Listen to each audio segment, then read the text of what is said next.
Hi everyone, this is Brendan from LemWatch.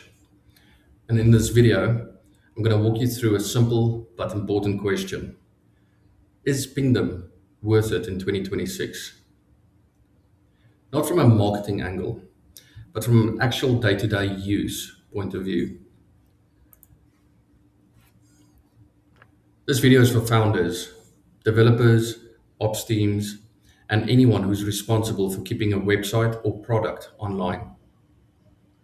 If uptime matters to you, whether it's a SaaS app, an API, an e-commerce site, or even a content website, then tools like Pingdom directly affect how fast you react when things break down. So the goal here is simple: to help you decide whether Pingdom still makes sense for your setup in 2026. So let's log in.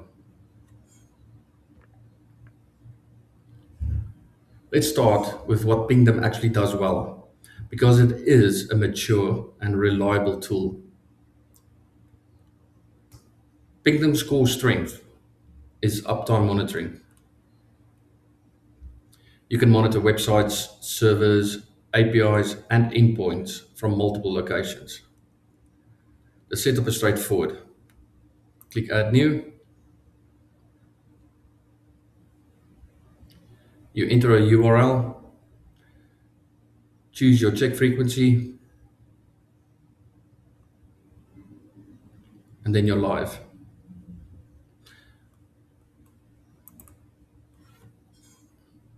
For teams that want confidence and their site is reachable globally, this works really well.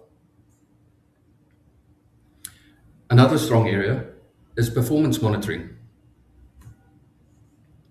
Pingdom doesn't just say your site is slow or your site is fast. It actually breaks down load time, requests, response stages. This is useful when performance issues affect conversions or user experiences.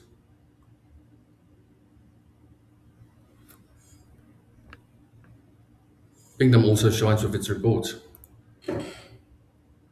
If you're sharing updates with stakeholders or clients, this part feels polished and professional.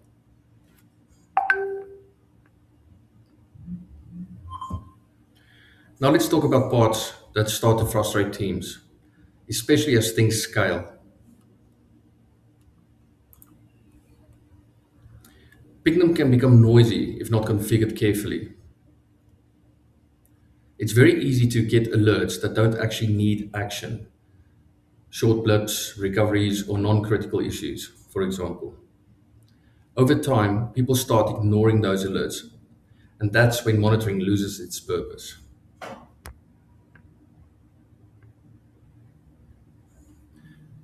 Pingdom works great for a few checks, but once you manage multiple services, environments, or clients, the setup and maintenance effort increases.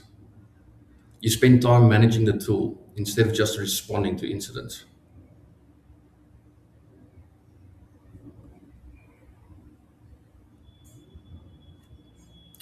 Pricing is not a factor teams feel in 2026. You pay for checks, frequency, and features, even if you don't actively use all of them. For lean teams, that friction adds up.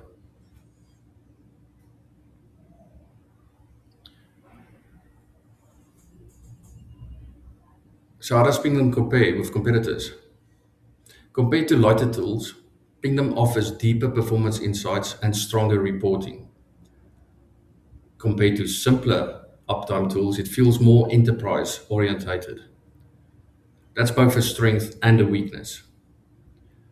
If you want depth and formal reporting, then Pingdom still holds value. If you want speed, simplicity, and less overhead, teams start looking elsewhere. For context, this is how we do this in LemWatch, which is the tool we use ourselves. What we aim to do with LemWatch was reduce noise and increase clarity. Instead of more alerts, the focus is on actionable signals and insights. You should quickly understand what's broken, why it matters, and what to do next. It's built around real team workflows, not just dashboards and charts.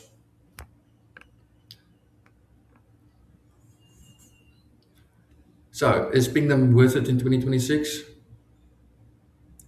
Well, if you need detailed performance reports and don't mind complexity, then Pingdom can still make sense. If you want fewer alerts, clearer signals, and something built for daily use, then that's where LemWatch fits. If you want to see this approach in full, LemWatch is linked below.